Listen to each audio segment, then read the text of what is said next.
শিবা নিজের খেতে গিয়ে এক কোণায় গর্ত খুঁড়তে লাগে। তখন সেখানে গ্রামের প্রধান আসে আর ক্ষেতের পাশে দাঁড়িয়ে, আরে শিবা, তুমি কি করছো?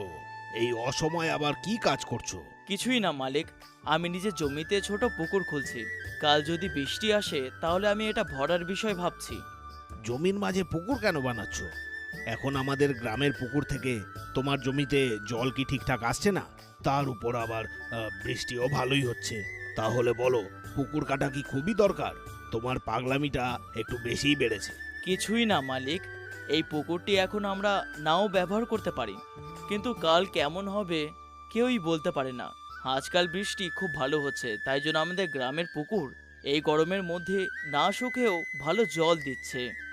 কিন্তু কাল যদি আবার না বৃষ্টি হয় তাহলে আমাদের পুকুর শুকিয়ে যাবে, তখন আমাদের ফসলের জন্য কার ওপরে